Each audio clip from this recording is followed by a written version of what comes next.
Let's call the meeting to order, beginning with a pledge of allegiance.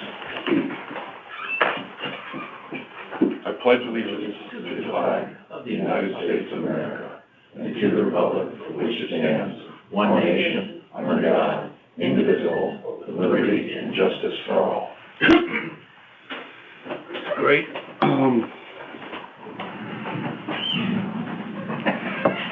To set the mood. Can we find out if we have a quorum, I think, present. Is there anybody calling in?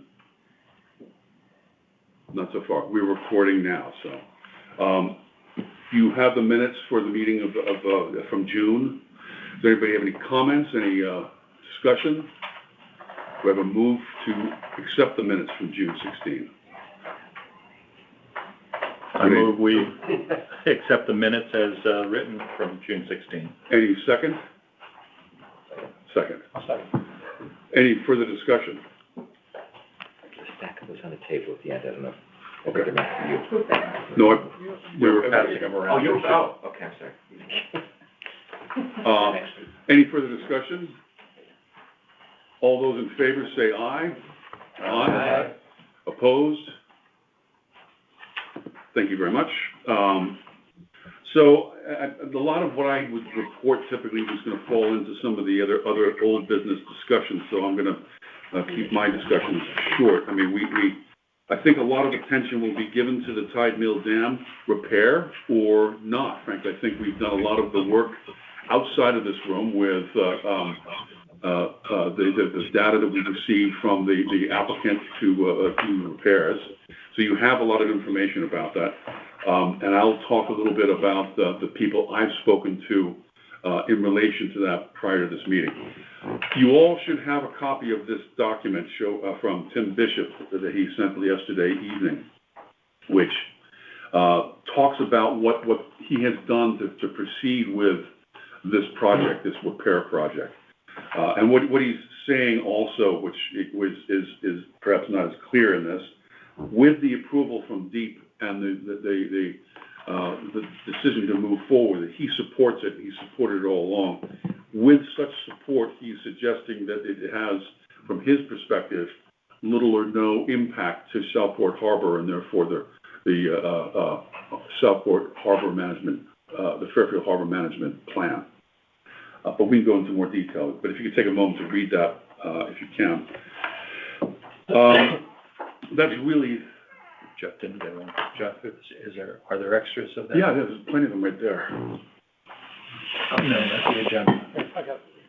Oh. Keep passing it around. Yeah, great, thank you.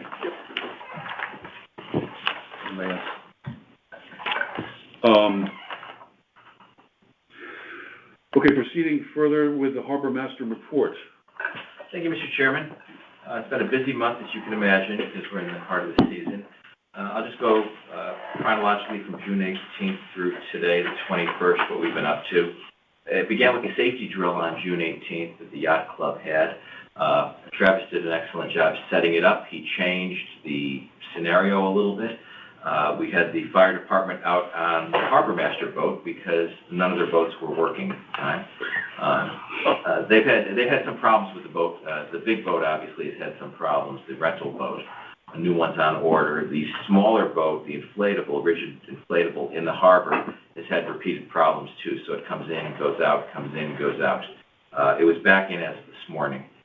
So we brought the firemen out on the boat and let them act like it was their boat. I told them, this is, you coordinate on the radio what you guys would do, and I'm going to observe, and I let them handle that scenario. And a little confusion coming in with the ambulance, but it worked out well. People don't know what Yacht Yard is versus the metal dock versus the other dock. So, coordinated for in the future in the event anything ever happened. So it worked out well. We had a swimmer warning, and I'm proud to say this is the one swimmer warning of the entire summer of someone swimming in the channel in the last month. Surprisingly, with the temperatures, no one has been venturing out swimming, which is interesting and good at the same time.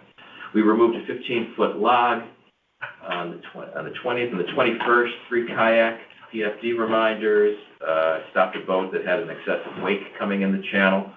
I found 4 youth I saw out on Penfield Lighthouse. So I had the police boat come out there, and they escorted them off because they shouldn't have been there, and the tide again was coming up, and that's how you get stuck at the lighthouse. I responded to someone who forgot to shut their engine off at the mooring when they left their boat. I've had a number of inquiries about the lower wharf. It seems like every time I go up, people want to know when they can go on the lower wharf. I know you'll talk about it later. As of this morning, I don't know that it's even halfway done, looking at it at high tide. I had an issue with an improperly moored boat bouncing into the boat next to it, so we had to correct that. The 23rd, we did water sampling. We have a found conch trap, which is tied up next to the harbor master boat, which the young men and women, kids on the dock are enjoying, checking out what's in it on a daily basis when they go down there. It's a great educational thing for them to learn about fishing, so that's been nice. We then, the 26th rather, I went out with Swim Across the Sound and reviewed the course with them because it's coming over by Southport, so we did the whole course to make sure it's safe and it looks good, and we're going to help them at Swim Across the Sound on the 1st. If anyone has a vessel, they're still looking for boats to help them escort the swimmers. So if you or anyone you know has a boat, let me know and I'll hook you up with them. On June 28th, we distributed 28 manually propelled vessel identification tags that we have now. The new law that went into effect requires all manually propelled vessels. So it's everything from a sunfish to a kayak to a canoe to a stand-up paddleboard has to have a sticker with your name and contact phone number on it. So if we find one of them, we'll know who it belongs to. We can identify quickly where it belongs and make sure no one's missing. We dealt for the 28th and the 29th with a complaint we received about the lifeguards at Southport Beach and watching people in the water and letting folks stray out with paddle boards from the swimming area, and someone had to be rescued by a third party. So I coordinated that with the townspeople, and so they would deal with their staff. I dealt with some launching inquiries. On July 2nd, I went out for the Westport fireworks. July 4th, we had 3 PFD warnings issued, reminders to people to get your life jackets on the boats, on your paddle boards and your kayaks if you're going out. July 7th, we did water sampling. We also did the post-rain inspections that I do whenever there's a lot of rain. And that morning, we found 3 vessels close to going underwater because of bilge pump issues. So we called the club, and they had the pumps out there first thing in the morning when they arrived to pump the boats out and raise them up again. On the 11th, I was out for the regatta that they had, that the yacht club did. And they really did an excellent job. I was listening to them on the radio with the safety boat, with the committee boat, with the club boat. Everyone was very safe on the boat. One boat from another club, the engine died, so we stayed with them until one of their boats came back up to tow it back to Norwalk direction. We stayed with the young lady who was on it. On the 12th, we went out and responded to a call when we were on patrol of people being in the water by Red 22, and we found 3 people out there. They had actually decided to take their float out to the sunken island right by 22 at a low tide. The tide was coming up, so I chased them back in again so they don't get stuck out there at a low tide and get themselves in trouble, and I waited and watched until they got back towards shore again safely. An ideal ran aground outside the channel. We've been watching, that boat clearly was out of the channel, so there's no doubt why it ran aground by the jetty. I'm surprised he made it that far before he got stuck in a foot of water. He must have had some momentum going with him. The channel had some short, shallow spots. Last Sunday when I was out between 4 and 6, I was getting some readings in the 6-foot level at low tide in the channel itself, close to that side of it. So we have to keep an eye on that and remember just to, don't get too close to either side of the channel coming in. Today, we did water sampling. This morning, Jeff came out with us to observe how we're doing that. Luckily, before the rain. Friday, now we're going to be doing once a week, not only water sampling, but seaweed collection. On behalf of conservation? Conservation, yeah. We're going out on the channel with them because they don't have a boat. So we've agreed to take them out and learning a lot about what they do and watching the water. And now they're collecting seaweed for whatever they're doing. And yeah, we have all the moorings are assigned. There's one more mooring that's going to be available. It's off of Lower Wharf. I'm keeping it out of the water now. I had the club pull it out because with all the construction they're doing, I don't want to get tangled up in anything they're doing or their boats or their cranes or anything. And we still have an open question regarding the stationing of the fire department boat. When they get their new 25-footer, where's it going to go in the harbor? Because we had some ideas putting it at the end of the large metal dock at Yee Yacht Yard, where the Ideal 18s are now. But in thinking more about this and looking, I thought we could maybe move the Ideal 18s over to where my boat is and our boat is and the fire boat is, but there's not enough water there. I could really get the boat in at the end of the dock at a low tide without tipping the engine up and gliding. So I'm not sure the Ideal 18s are going to have enough to sit there. So we have to come up with something where we're going to put the fire boat, figure out how to handle that. And that's about it. Is there any word on the replacement of the nun in the can? You know, it's frustrating because I repeatedly call the Coast Guard. We have, well, one of the green buoys is out of the water at Yee Yacht Yard. One of the nuns is, one of them's missing and one is... Oh, there's two gone. Two gone, yeah, there's two gone. One is too far out. I know what it is. No, I've got them all accounted for now. I have one on shore, one about a half mile in the wrong direction, and the light's not flashing on the green light has stopped flashing. I'm sorry, not the green light, the light was not flashing. The beacon? The beacon, yeah, it was the red beacon on the jetty had stopped working. And, you know, it's not just me, a number of towns are having trouble with the Coast Guard getting prompt responses. I've talked to other harbor masters, buoys out of position, they're just not getting to them, unfortunately. So we're trying, I've been sending emails out, reminding people, you know, whenever I find another one out of position to tell the local boaters where they are. That's why I went out for the 4th of July, just to make sure everyone could find their way back and no one made a fatal mistake of going the wrong. But people are pretty good in the harbor. Luckily, the folks that go out seem to know their way around pretty well and got in safely. And that's it. Thank you. Any questions for Harbor Master? Just one thing, the Conservation Department they're doing this analysis or collecting for a larger program that's being implemented by Save the Sound, the environmental group.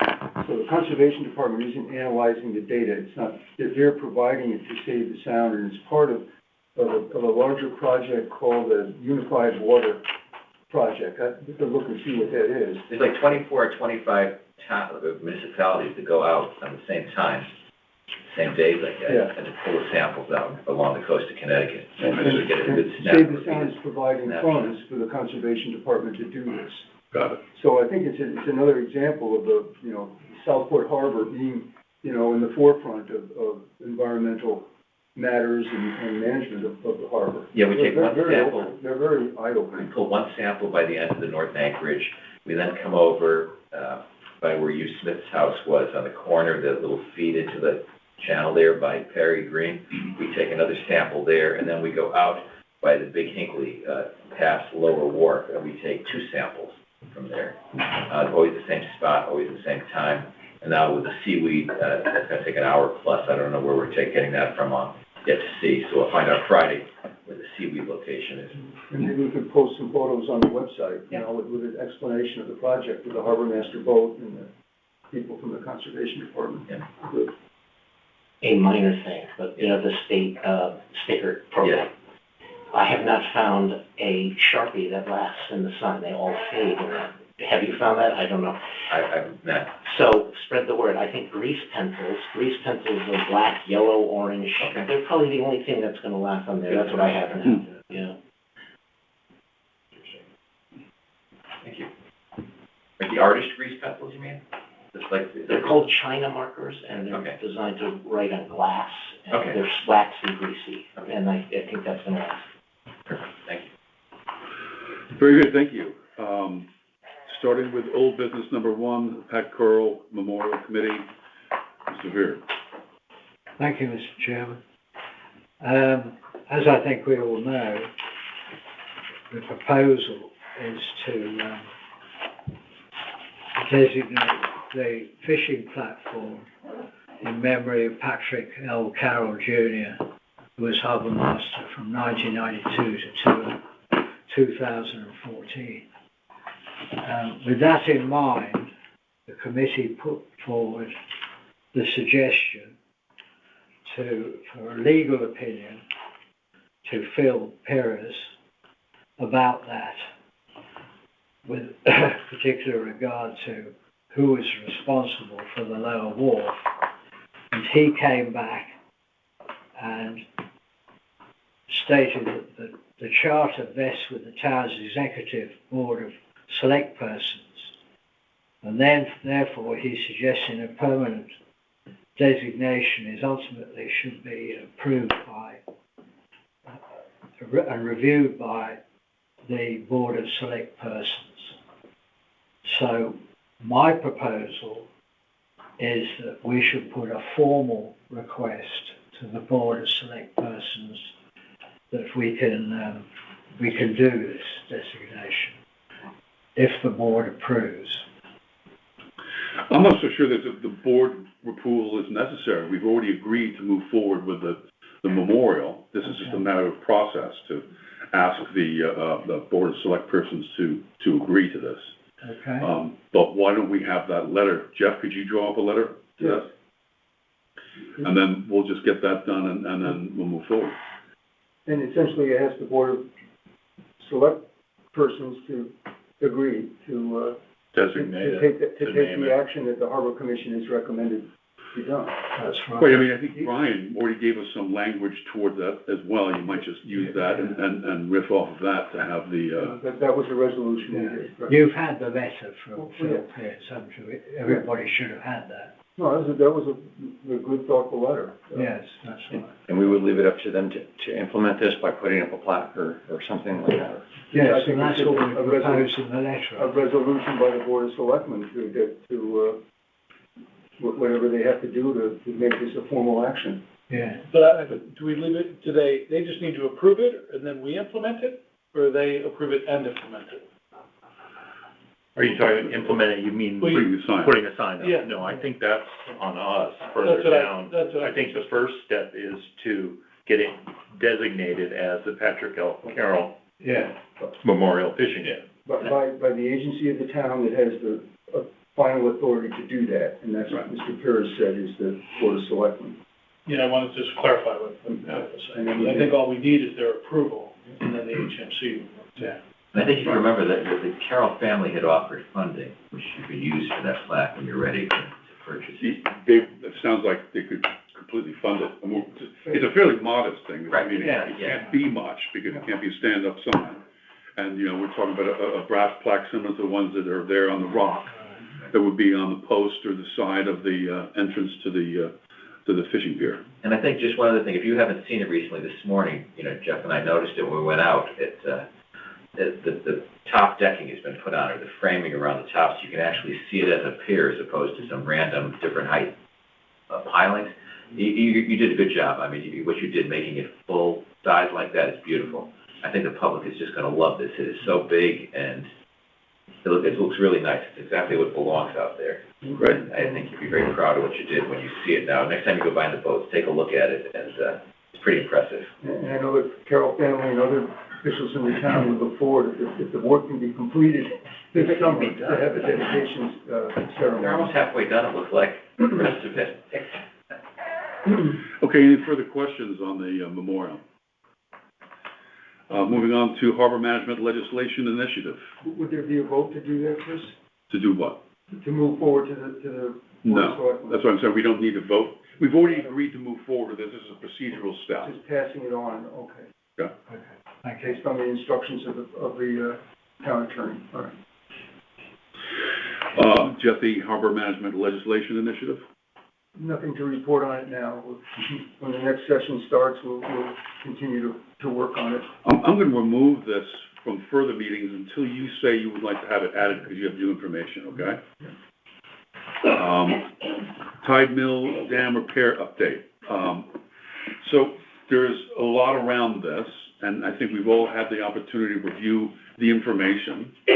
2 documents prepared by Race on behalf of the applicant.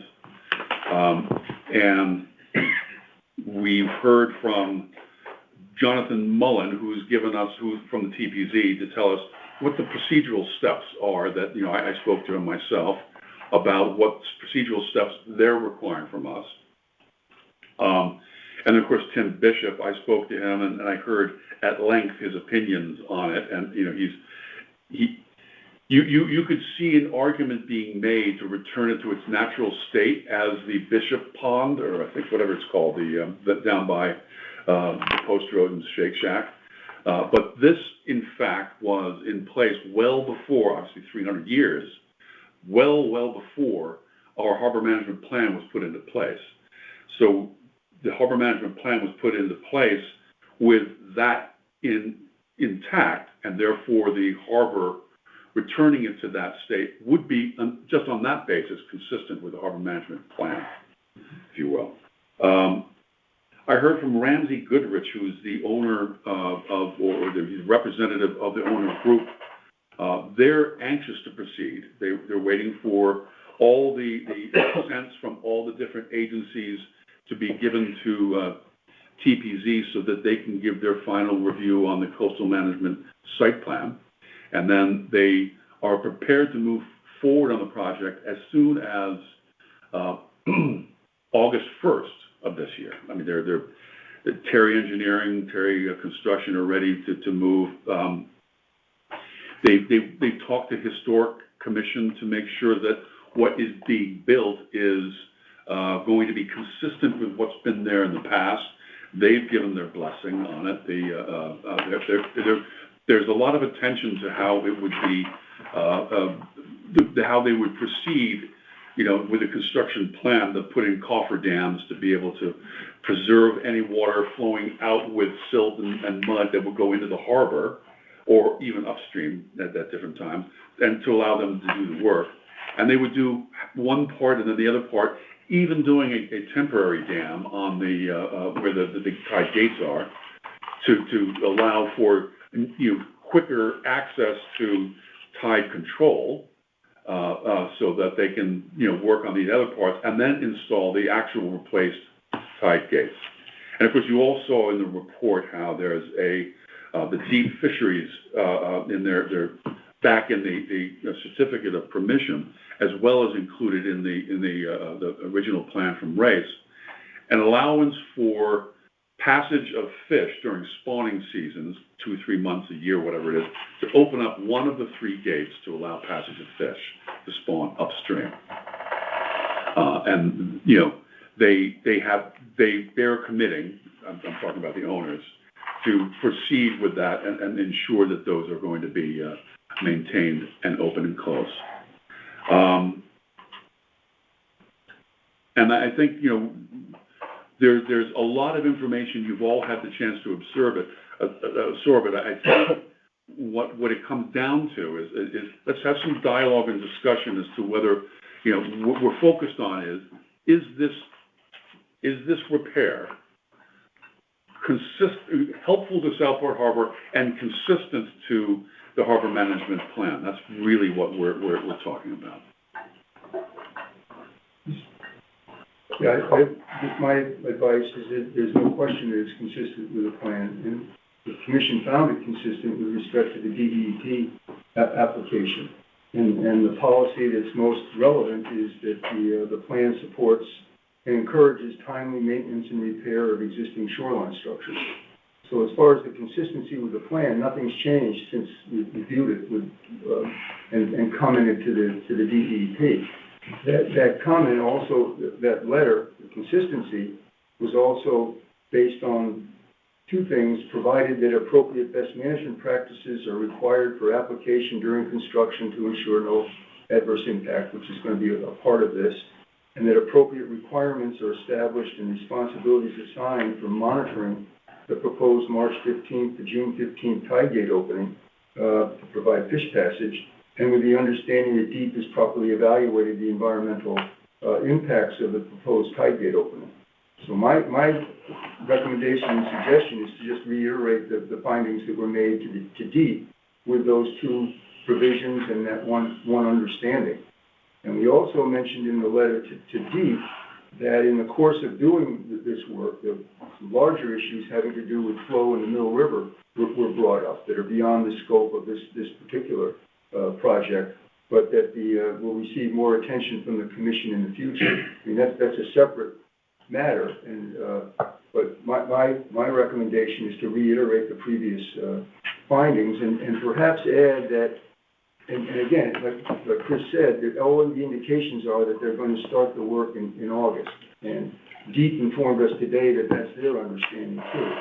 But I think one comment might be that if they're not able to finish the work by the deadline that DEEP is assigned in December, they notify the commission and the TPZ at the earliest time. That was the only additional thing I was thinking. Thank you. Is there any response or comments from the commissioners? I have one. I'm in support of the rebuilding of the dam. Something you just said though, Jeff, about the flow of the river, I think my personal opinion is that's beyond our purview. That yes, it's important and yes, it's concerning, but the flow of the river, I think, is inland wetlands and part of the Conservation Commission. I would disagree, but that's my opinion, that it's all part of the ecology of Southport Harbor. The river flows into it. Yes, we don't have regulatory authority, but it's clearly that the flow of the river is an issue that was brought up in the discussion of the Tide Mill Dam. It's an interesting environmental matter, and the Harbor Commission certainly has the ability to participate with other agencies to evaluate it and perhaps make recommendations. Just like the commission was actively involved in the aquarium proposal for diversion of the water and concerned about the effect it could have downstream. I'm not trying to usurp anybody's authority, but work cooperatively on an environmental stewardship matter. And maybe we can help others come up with an understanding of the issue. But again, that would be separate from the Tide Mill Dam letter, DAMN letter, not DAMN letter, DAM letter. Fair enough. I did not see the December deadline in their materials. Was it on the application?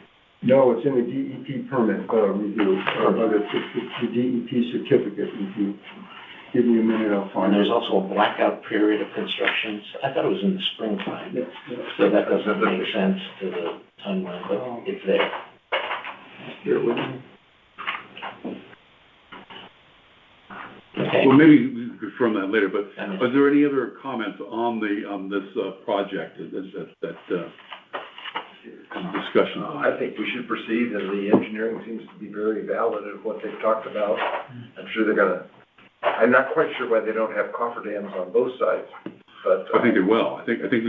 I don't know. They didn't show it on any of the drawings. No, but I think we could do one part and then the other part. Just move them over. Well, that would make sense. But again, I'm not the engineer. Okay, I mean, I'm not hearing much more further discussion on the matter.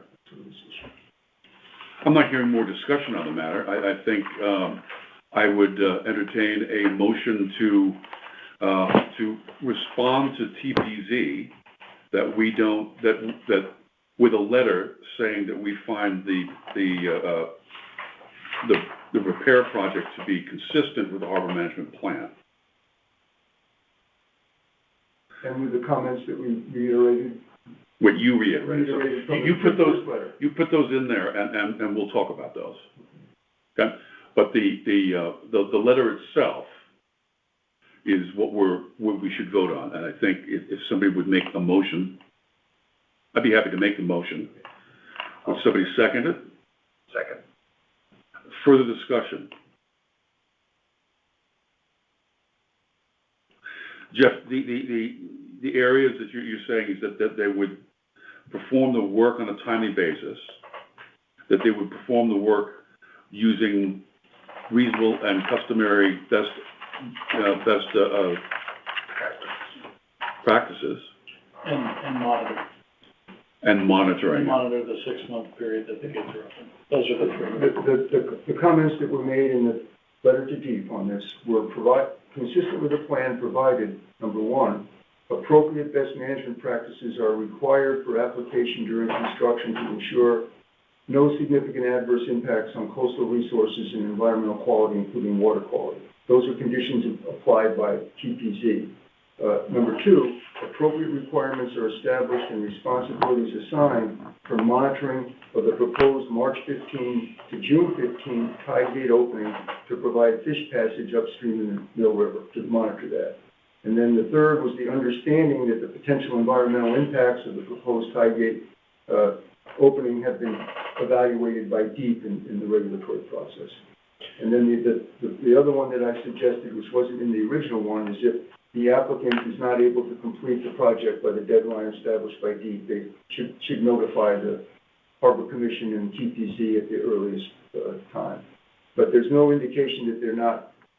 In fact, DEEP informed us today that there was a meeting involving the contractor and the owner, with just like, as Chris said, with the understanding that they would start in August. So we would craft a letter stating that we find it to be consistent with the harbor management plan with, they're not even stipulations, they're also just comments, really, okay? So that letter would be drafted. We have a motion, it's seconded. Further discussion. Who are we asking to monitor the fish spawning? We're just saying that someone should be doing it? Well, we said that to DEEP. You know, we don't know how that would be undertaken, whether that's a responsibility of DEEP or I don't know that it would be a local responsibility. But the way we wrote it for DEEP, we did not. Well, we wrote it to DEEP. Okay. That appropriate responsibility. But the letter we're writing is going to be to TPZ, right? Yeah. And so we're going to ask them about the. I don't know that we have No. We don't know who should do it. We could just say that the appropriate monitoring should occur. Appropriate monitoring. Okay, I just don't want it to be a deal killer or anything. No, Yeah. that's. Okay. I'm ready to vote. No further discussion. All those in favor signify by saying aye. Aye. All those opposed, say no. Passes unanimously. Thank you very much. The next item is the Lower Wharf rebuild update. I think we already had that with. The last I talked, last Friday, I guess, with the town engineer, Mr. Hurley, and his response, and he said that this is the way I should report it. They hope it will be finished in the next few months, but they don't have a more definitive time about that than that. Well, it looked for a long time like nothing was going on, and then all of a sudden it picked up again. So I guess, they can do it when they can get it done. And also, I guess one of the issues is there's a subcontractor involved, not just one main contractor. I don't know the details of that, but Bill said it's important, hopefully in the next few months. Good. And then that would hopefully lead to a dedication for Pat Carroll before the end of the summer. From what I'm seeing is carpentry work on the deck and the railings, and the gangway that goes to it. What I think is the big project is probably finishing all of the stonework on the south. A lot of big boulders have to be moved. Yes, that's right, you're right. And then the question would be, landscaping, is that part of this contract or is this the town? Because that would take some time to get people back on there with the sod and the grass. Just like on Perry Green. Exactly. Yeah. We're still not on Berry Green. And I don't know if that's in the contract or not. I don't know why people push the netting aside and go on there anyway. Yeah. All right, any further discussion on this? I'm just asking if anyone knows about landscaping. Is that the town? We'll ask about that, like we asked about the shape of the railing. You had a discussion about that. I'm past that. However, I'll bring it up for the record. If this is a fishing pier and we don't want people cutting bait on a top railing and kids diving off there, I think it's going to happen. And That's a good point. It's going to be at an angle. What? It's going to be at an angle, the top rail. No kidding. How do you know that? I talked to them about it. All right. And Yay for us. For maybe people jumping off of it, also for longevity, if you put a piece of wood flat on anything, it's the water's just gonna sit on it. If you make anything with pressure treated, you can come up with a slight angle, it'll last a lot longer. No, I do feel that's a good thing. I'm very Especially pleased the to hear fishermen, that. we also thought for them to, with their poles, Lay the leaning, poles on there. more comfortable position for them as well. Cutting bait would have been a bad thing for that railing. I think They agreed. They Now that it's advertised as a fishing pier, I mean, I don't think, and it was really on the maps as a fishing pier, but now that it has the name fishing pier, I think it's gonna draw a tremendous amount of people. Engineering redesign, yeah. Oh, good to know. Further discussion? I would bring up those trees if it's okay. Can we make that in the public comment? Thank you. Moving on to the mooring committee. Yes, I've been trying to put together numbers for a report on where we stand with our reserves and 102 account. And Janet has been helpful in contacting people in the town, but they've been very unhelpful about giving me accurate information. So the latest was I got a spreadsheet from someone who said we had $375,000 in the 102 account, or 387, which is wildly inaccurate. And I don't know where that number's coming from. And when I email her, she doesn't respond. It's too high. It's way too high. So Because of the boat? Well, the balance at the end of 20, I'm gonna need a bigger boat. the last balance I have from Betty Gabriel was about $285,000. Since then, we spent roughly, $70,000 on the boat, and plus our expenses and revenues have been roughly equal during that time. So it should be somewhere around $220,000 that we have in the 102 account. So I don't know where this discrepancy is coming from, or where they're getting this number, but I'm working on it to figure it out. But this commission should know what our finances are, where expenses and revenues are, and what our balances that we have to work. So anyway. Right. Any other questions or discussion on mooring? Moving on to harbor management plan update. Jeff and I met briefly today. We will have a draft copy of Chapter 2 by the end of September. Chapter 2 is the big chapter that describes the conditions. The conditions in the harbor, a lot of the maps are old and need to be updated, and Jeff has gotten a good head start on that. But the text itself hopefully will be updated and rewritten, and we'll have something for the committee to take a look at the end of September. Right. I have a question. I was going through the harbor management plan quite a bit this last week, and towards the end, there's a goals and objectives section. In the new plan, will that update? Everything will be updated. I mean, this plan was written in 1995. Right. You know, at that time, the commission, the town didn't own the Lower Wharf. You know, there was no online mooring, there was no community sailing, so there's a lot of updating to be done. Great. Yes, certainly, the goals and policies will be modified and updated. And we already have a draft of all of those. Those were actually simpler to, to do. So that was one of the first things that we did, showing the changes, redlining them from what we're proposing. And then interestingly, Tim and I talked, we had that public online survey several years ago, which we had a lot of good responses. And there was general support for the main projects that the commission is pursuing.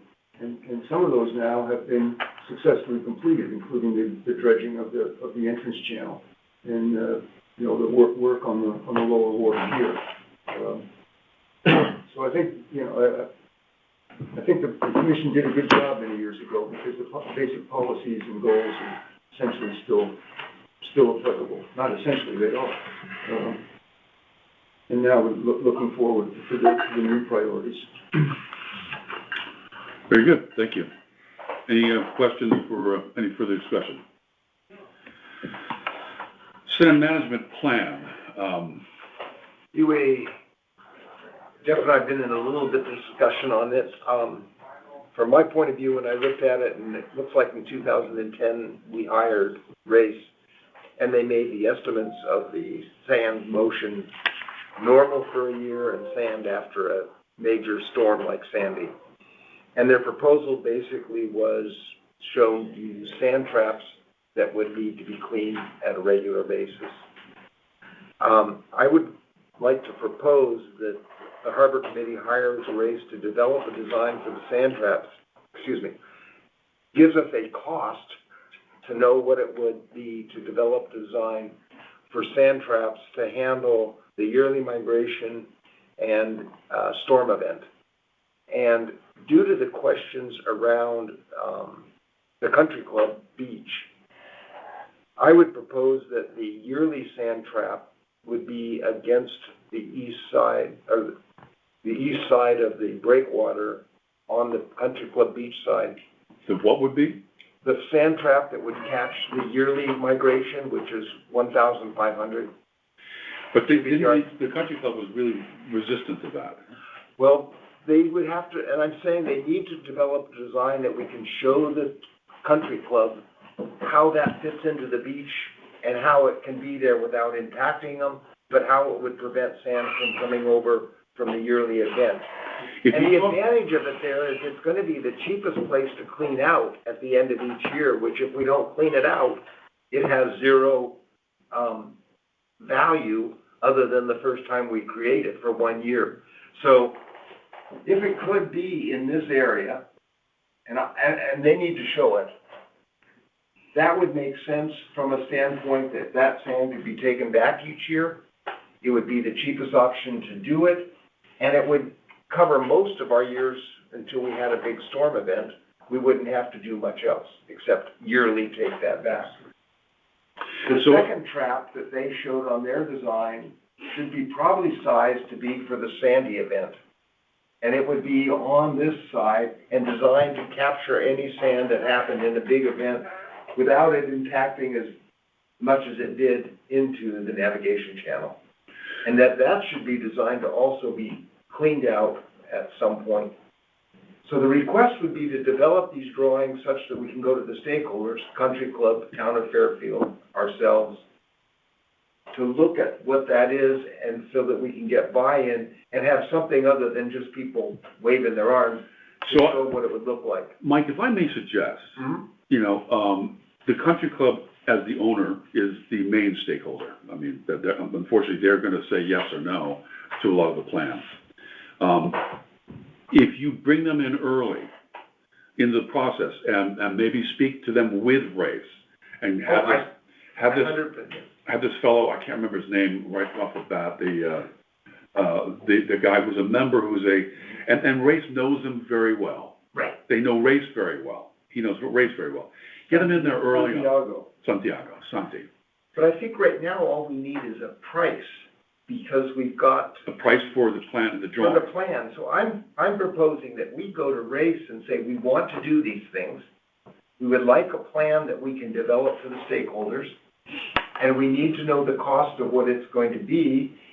And we'd like to get in on this SHIP grant so that we could get 50% of it covered at the time we do it. So it would be to develop a plan. And at the end of the day, if all the stakeholders say, no, that's unacceptable. So let me see if I understand this progression. We will vote today on whether we go to, maybe we don't vote on that today, but we go to Race and ask them for an estimate to prepare plans. Correct. With that number, we then vote on moving forward with a SHIPS grant to pay 50% of that. Correct. And we then, as that plan is processed by Race, we would bring in the stakeholders. That's when you bring those guys. Correct. Okay? And then a plan is developed, okay? And we execute it because whatever that plan will be, it will be sanctioned by the country club, and therefore they'll allow us to get this in there and do this work or hire people to do so. And I also think we need the budget item, because I think we're going to have to go to the selectmen and the representative town meeting and say, this is going to cost so much money to handle this at that point. And I don't see any other stakeholder that's... You mean the 50% that we would pay on the engineering? No, for the final project. Yeah, we have to have more developed on that then. Right. But once it's developed, then and everybody agrees, then the next step is to go get funding. Yeah. And that's when we would have. Just one comment, that the next round of SHIP grants will be opened for application September 1. So it'll be open during the month of September. And the Port Authority has confirmed that a municipality can apply for a grant that affects private property with the permission of the property owner. Which you had.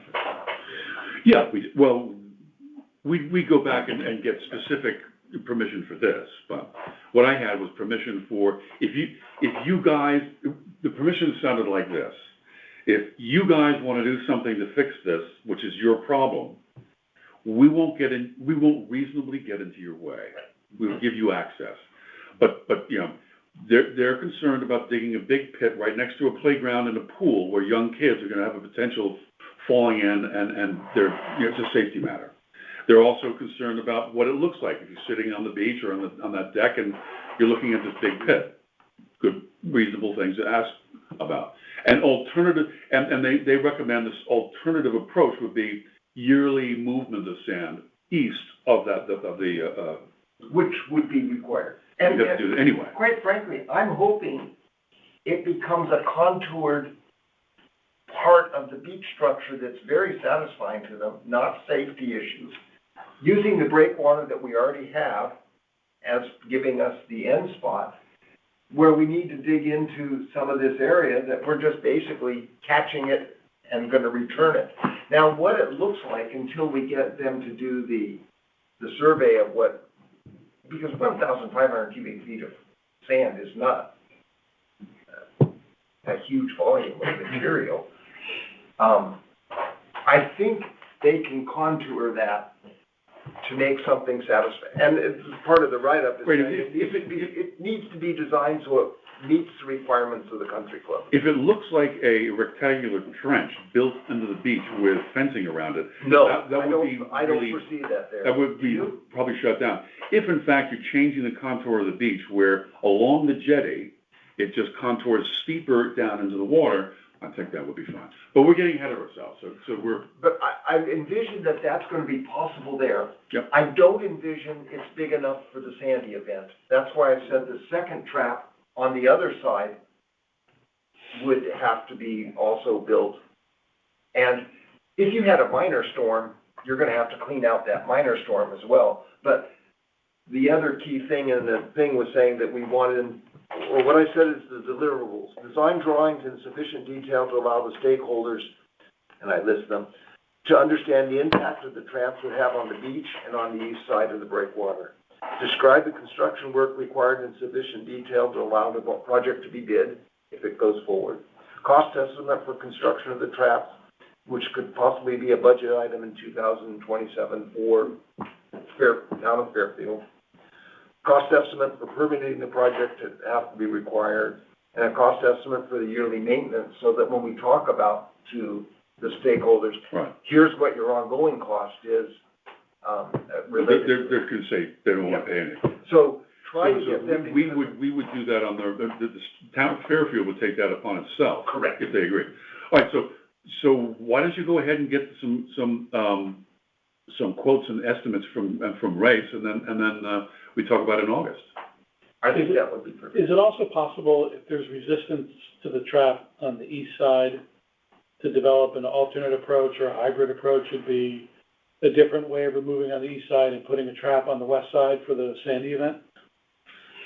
Well, we are talking about the Sandy event on the west side. That's what I mean. So the only thing on the What I'm east trying to say side. is it's not all or nothing. In other words, is it possible that if for some reason there's resistance to a trap on the east side by stakeholders, and there's an alternative approach that's surfaced for the east side, that we can still put the necessary trap in on the west side for the big event?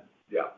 You know what I'm saying? The trouble is, the Doug, if little it- events are gonna fill up that trap. If it looks like a trench with four corners sitting on the east side of that jetty, I think that would be a no-go. If, in fact, almost like we're dredging, and we dredge on the eastern side along that Yeah. edge of the, and that's really effectively creating a trench, but it's not trenchy. It just actually is reshaping the beach, Swimming area. you know? Totally get it. And what I'm saying is there's probably going to be more latitude on the west or south side for the big event Correct, in terms of what it looks like. So the only comment I'm making is maybe we want to separate the two things conceptually in how it's presented and not presented as an all or nothing plan, that it's east and west, because there may be different receptivity to both or different approaches to each. I That's all think that I'm saying. that could certainly be examined as we go along. I I don't think think we the need to key vote thing on is that. you Yeah. need to get the breakwater to be a breakwater again in the area where the sand's overtopping it. Mhm. And if we don't do that, that, We're just building a second breakwater on the other side. Part of the discussion is, even though it's private land and it's a stakeholder, the breakwater's a federal breakwater. It's a federal breakwater, So and there is it's a not, stakeholder who's a federal stakeholder, yeah. too. And there's issues that the federal government has right of way on both sides of it, certain distances, and also above mean tide. I mean, it's not private land above a certain point. That's the point. We may not need to pull that card. They may agree with the sort of plans that we have. But, okay, well, go ahead and get those, estimates, and we'll talk about it in August. This estimate is for not a full-blown feasibility study, because that's been done already, right? This is a solution that's already been vetted. It has not been designed Okay, so that I've this seen. The only thing that's been pre-done is determine sand volumes. And I'm saying, let's not pay to do that again. Right. Let's say they made a good effort, those sand volumes make sense, let's design traps to handle that. So this is a design effort by So them, this is plus taking estimating the cost. Is taking the next step that, So I mean, their recommendation was actually 2 traps.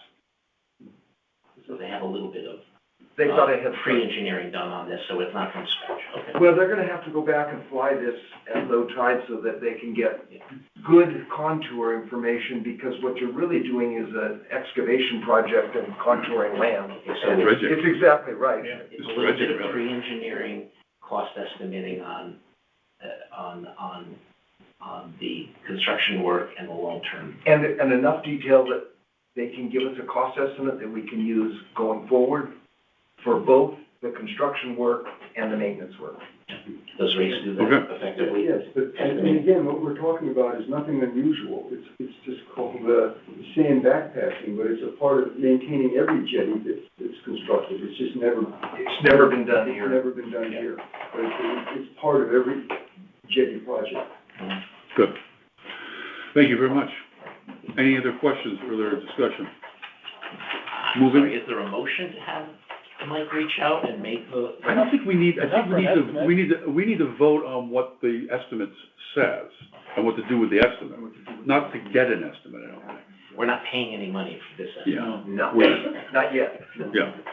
Okay, moving on now to Outer Harbor Channel Dredging Project, Mr. Stedman.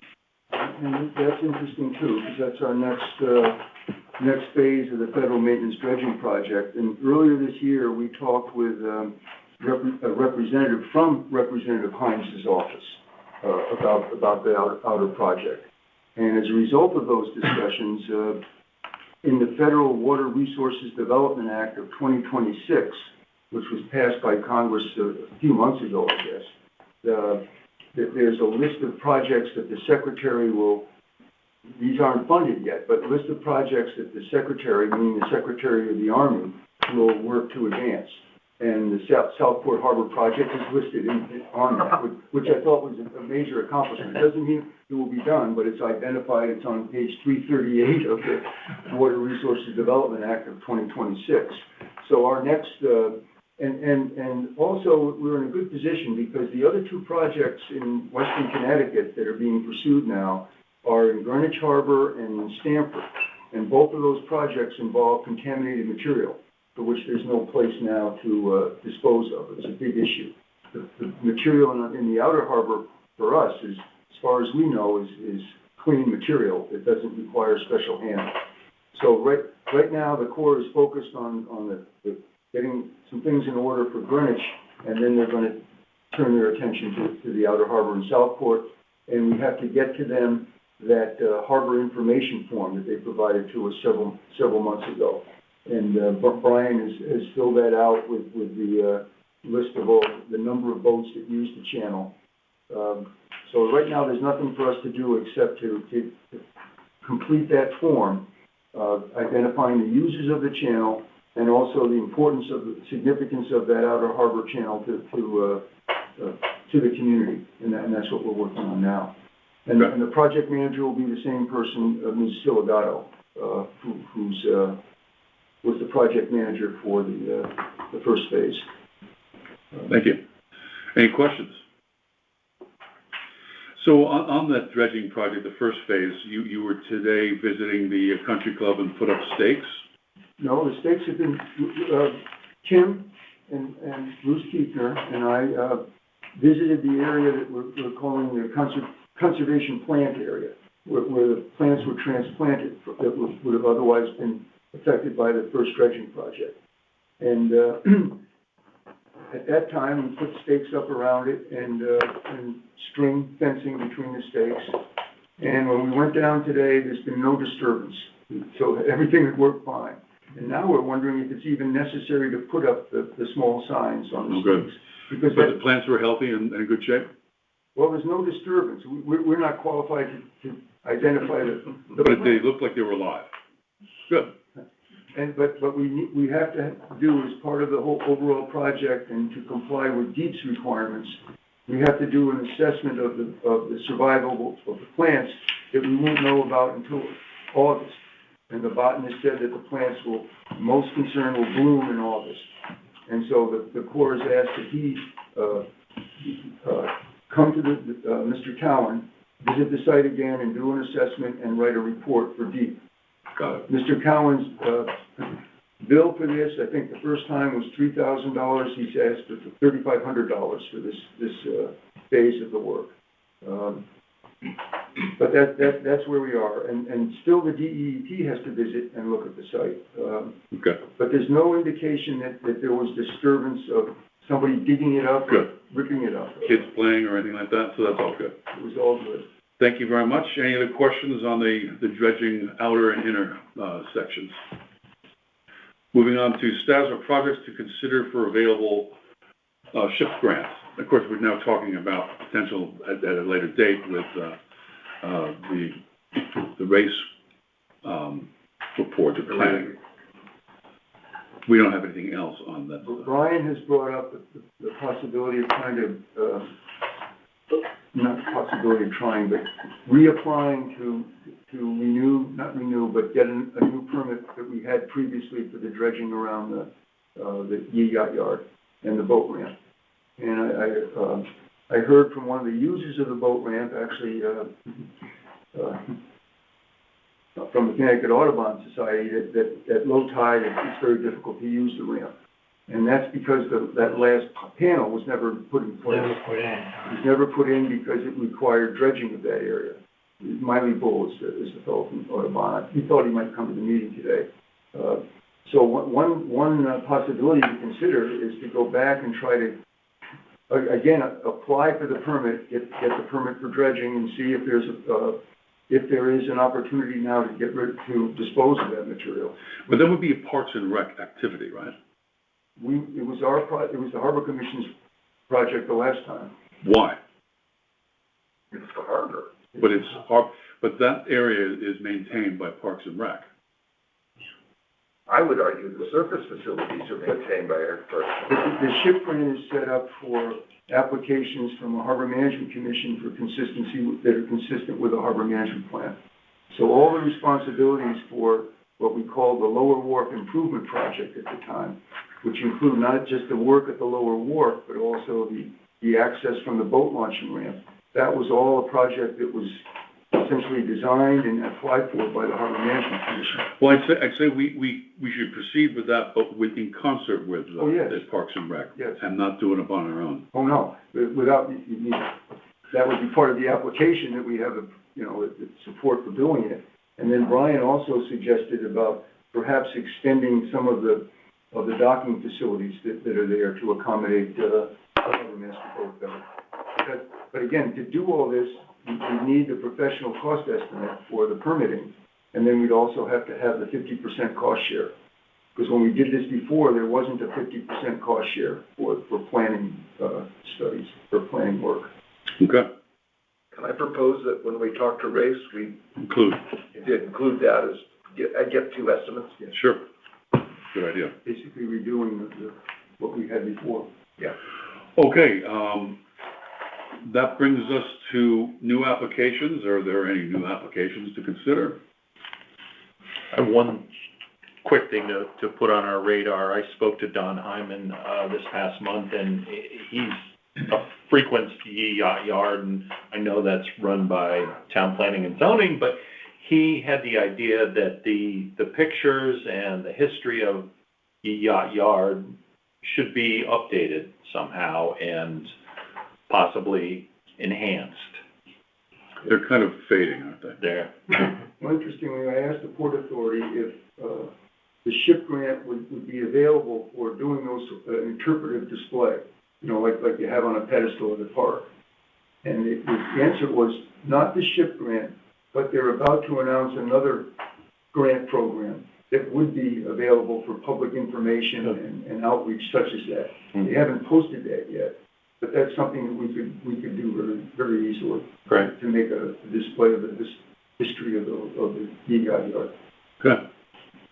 We should know about that. They said that's going through some sort of legislative review for the grant program. Good. We should know about it next month. Thank you. That brings us to public comment. Tom, I know you had something to say about the trees.